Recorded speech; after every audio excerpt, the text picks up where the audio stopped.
Welcome, Chrissy. And so we've got 3 sets of minutes today, but if you could just talk us through, what you've been up to and any of the key issues that have cropped up. Yes, you've got 3 sets. You could have had 4 sets, but we didn't have a meeting in November, so we had no business to consider there. So we did have one application for an event which has been held for a number of years, so we approved that through email. So so it feels that Te Tira Kāhikuhiku is becoming less relevant, and there's a number of reasons I think for that. One is there's fewer transitional land use applications going to LINs. They've got their 6 month restriction on leases. There's sort of the anticipation that the land's being handed over to council, so people are not going through the LINs process, and it is quite cumbersome for people. So we're not getting those TOUs coming through.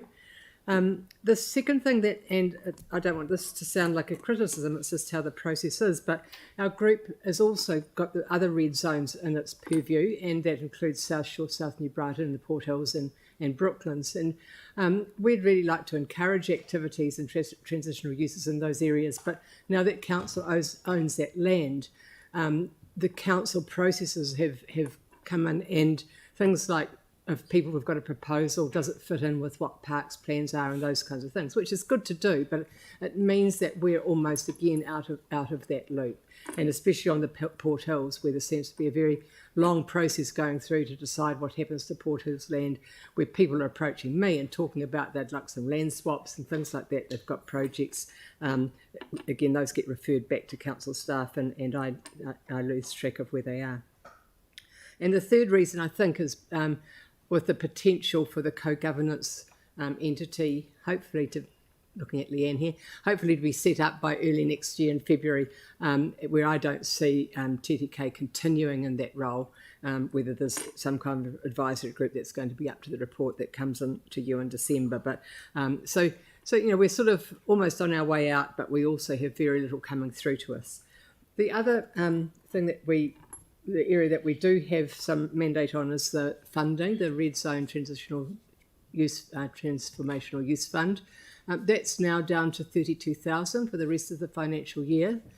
We're getting applications. People are very good at putting applications in that are just under 20,000, which is what we're delegated to consider. But we're trying to be a little bit more thoughtful, and perhaps we should have been earlier. We were perhaps a little bit generous in early days, but we're trying to eke that 32,000 out.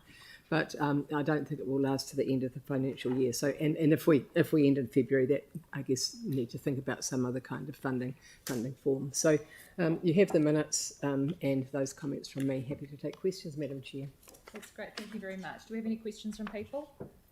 While you're thinking about that, I do have one. Just on page 19, you've got some stuff on the switch from halogen to LED lighting and the removal of some of those lighting poles through the Abenotakato River corridor.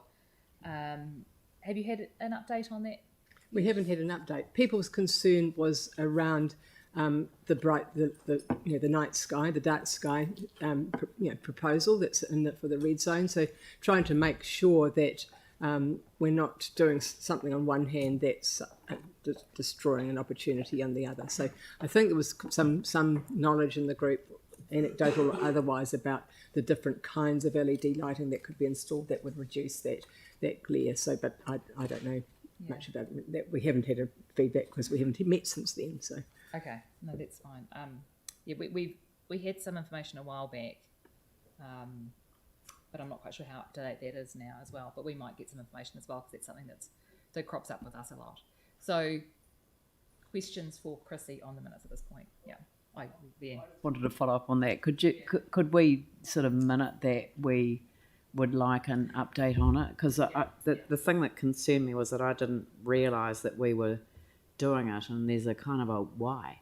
Yeah, no, we have had some information through on some of it, but I can't remember what it was. No, same goes. Same goes. Yeah. So but in our single activity management plan in the future, that's right, will all be clear. Yeah, so if we can get an update on that, that would be really good. And probably an update on the work that's happening on the Port Hills residential red zone as well, the time frames around that.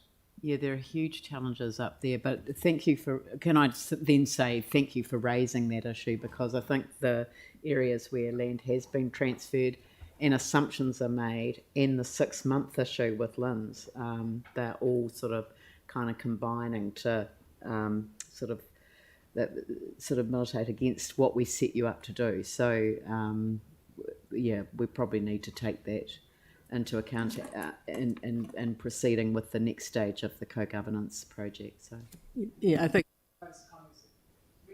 those comments that I made, I think, are very critical for the co-governance group in thinking about how it's set up and what its role is. And you know, the workshop we talked about its relationship with council and council processes, and that's going to be really critical, particularly for community people who are wanting access to some of that land. That's great. Yanni? Just we're currently putting LED lights in by the river, and we're waiting for the research from the university. So we didn't stop putting them in. So we just asked for an update. Well, I mean, can I just check though? Like, do we actually need to ask staff to stop installing the LEDs in the meantime?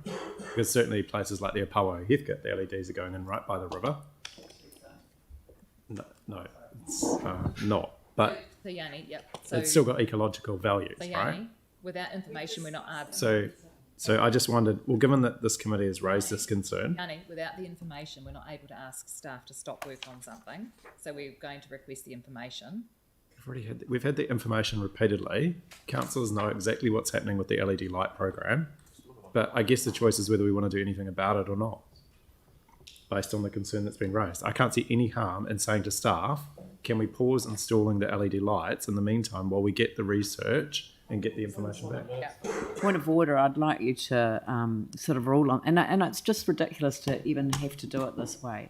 But the reality is that this is not a subject that's on our agenda right now. We're hearing a report from TKK, and I think we should proceed with that. Yeah. So we're just receiving minutes at the moment, and there've been some issues raised off the back of it, and we're going to be asking for some more information, and Nigel's got that in the notes. Right. Well, I don't know what information are we actually asking back? Information that will around the red zone and the lighting and the Port Hills and the timeframes for that. We have had an update, but I can't remember the date of that, and I don't have it in front of me, so I'm not asking staff to do a piece of work based off a recollection. Right, are there any further questions on the minutes? Anne? It's a general question and probably not specifically about Chrissy's committee, but over our side of town on the southwest, there is very little knowledge about what's happening here in the red zone, and I'm wondering if we could do something about that in terms of up the profile of the excellent work that's being done and all these projects. It is a citywide legacy project, and it needs to, people don't really understand what's happening here and know about it. So I'm wondering if there's anything we could do about that. Okay, so again, we're receiving minutes, but Nigel's now got a note of that, and maybe we could talk to Di to see what we can do in that space. We have a paper coming to council on the 9th of December on the co-governance next steps, and that will pick up that point, because I just think off the back of this, if we just take a stack of notes in relation to the big picture issues. These are not formal resolutions. Yeah, but 9th of December. For us to have a look and follow up. It may be that the information just comes through then. Right. Are there any further questions of Chrissy on the minutes? No? Thank you very much, Chrissy. Yeah. Oh, thank you. Sure. Thank you. At the informal yesterday, councillors turned up for cake, which was lovely. There were 2 candles. There were a 5 and a 0. Yeah. So I've turned 5. That wasn't the order. No, that was not the order. Right, so do I have a mover for the receipt of the minutes, please? Anne and Phil seconding. Thanks, Phil. All in favour? Aye. Any against? No, thank you very much. That's carried.